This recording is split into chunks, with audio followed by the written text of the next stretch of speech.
Hi good afternoon எல்லோரும் எப்படி இருக்கீங்க? இன்றைக்கி நம்ம பார்க்க போகிற ப்ராப்பர்ட்டி பார்த்திங்கன்னா ஒரு பேங்க் ஆக்ஷன் ப்ராப்பர்ட்டியை பற்றி தாங்க பார்க்க போகிறோம். இந்த ப்ராப்பர்ட்டி எந்த லொக்கேஷனில் அமைஞ்சிருக்கு அப்படின்னு பார்த்தீங்கன்னா ஈசிஆர் ஈஞ்சம்பாக்கம் லொக்கேஷனில் அமைஞ்சிருக்குங்க. இந்த ப்ராப்பர்ட்டியோட பிளாட் நம்பர்ஸ் பார்த்திங்கன்னா 6, 7 and 8.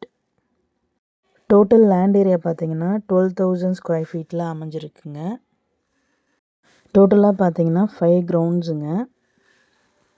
பில்டப் ஏரியா பார்த்திங்கன்னா அதுவும் 12,000 ஸ்கொயர் ஃபீட்டில் பில்ட் பண்ணியிருக்காங்க. இந்த ப்ராப்பர்ட்டியோட மார்க்கெட் வேல்யூ பார்த்திங்கன்னா nearby 12 to 13 crores. Bank quote பண்ணியிருக்க ப்ரைஸ் பார்த்திங்கன்னா 10 crore. ப்ராப்பர்ட்டியோட பொசிஷன் பார்த்திங்கன்னா வேக்கன்ட் பொசிஷன் தாங்க. ஸோ கீ இமீடியட்டாக ஹேண்ட் ஓவர் பண்ணிடுவாங்க. ப்ராப்பர்ட்டி வந்து பார்த்திங்கன்னா 24 feet ரோடில் அமைஞ்சிருக்கு. இந்த ப்ராப்பர்ட்டியோட இஎம்டி டேட் பார்த்திங்கன்னா 29th December 2024. ஆக்ஷன் டேட் பார்த்திங்கன்னா 31st December 2024. இந்த ப்ராப்பர்ட்டியை பற்றி மேலும் டீட்டெயில்ஸ் தெரிஞ்சுக்கணும் அப்படின்னா ஸ்க்ரீனில் தெரிகிற நம்பருக்கு கால் ஆர் வாட்ஸ்அப் பண்ணுங்கள். Thank you so much friends. Have a nice day.